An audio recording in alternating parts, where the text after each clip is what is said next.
Imagine trusting someone with everything. Your money, your business, your home, your children. And then one day, that same person destroys your entire life.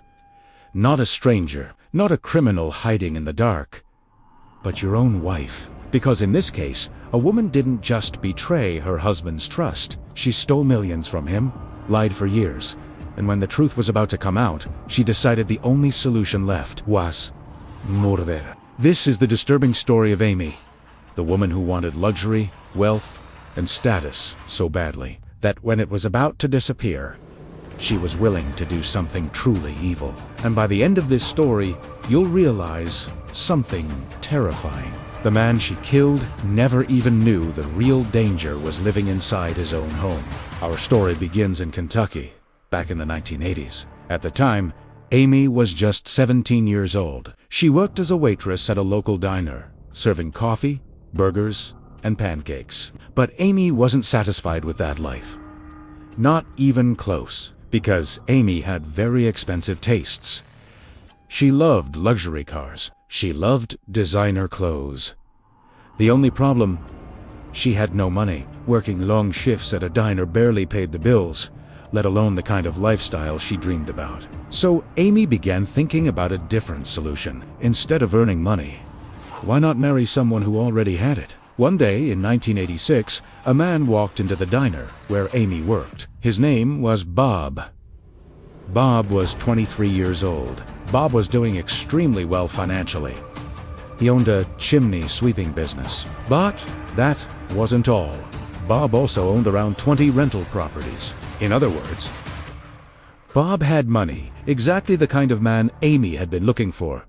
She was young, attractive, and charming. It didn't take long before the two of them started talking, then dating. By 1990, Amy and Bob were officially married. At first, it looked like a perfect match. But what Bob didn't realize was that Amy's love for money was far stronger than her love for him. Soon, his company was worth millions of dollars. They owned multiple cars. They purchased a luxury boat. They even had access to a private plane. Amy had officially become the rich woman she always wanted to be. But strangely, it still wasn't enough. Now here's something important about Bob. He loved running his business, but there was one thing he absolutely hated: paperwork, taxes, financial documents. Amy had previously taken some business administration classes, so Bob figured she could help handle the financial side of the company. Amy became in charge of company bookkeeping, financial records, and filing documents with the IRS.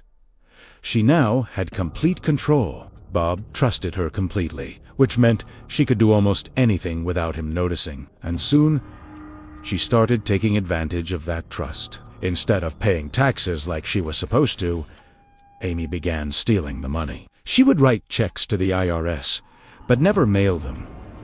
Months passed, then years, and by that point, Amy had secretly stolen around $100,000 from Bob's business. But eventually, a big problem appeared, because there's one organization you should never try to cheat: the IRS.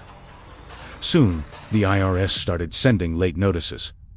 But Bob never saw them, because Amy intercepted the mail. Amy opened a secret P.O. box. Then she redirected all IRS mail there. Now, every warning letter went directly to her, instead of Bob. By the time 2005 arrived, Amy had stolen an unbelievable amount. Around $1.7 million in unpaid taxes. Agents showed up in person at Bob's house. When they knocked on the door, Bob wasn't home, but Amy was. The agents explained that Bob's company owed huge amounts of unpaid taxes. If the situation wasn't resolved soon, he could face prison. Amy answered the phone, but the agents demanded Bob. So she lowered her voice and pretended to be him. "Hello, this is Bob." They told Amy they would be coming to the house the next day to speak with Bob in person. That moment changed everything. If Bob discovered the truth, he would realize his wife had stolen $1.7 million. He would almost certainly divorce her. So she came up with a horrifying plan.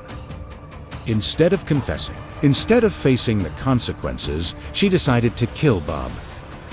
Once they were asleep, She waited for Bob to go to bed. Eventually, the house became quiet. That's when Amy grabbed a pistol. She slowly walked into the room, and while Bob slept, she pulled the trigger. But Amy wasn't finished. She needed the murder to look like something else, so she trashed the house to look like a robbery. During the shooting, 4 bullet casings had fallen onto the floor. Amy picked them up and hid them inside the washing machine. Inside the washing machine, they found the shell casings, which made absolutely no sense. Why would a robber hide evidence there? The IRS contacted the police and explained everything. They explained the years of unpaid taxes and the phone calls. The court sentenced her to at least 20 years in prison. And just like that, the woman who once lived in luxury lost everything. Because sometimes the most dangerous person in your life is the one you trust the most.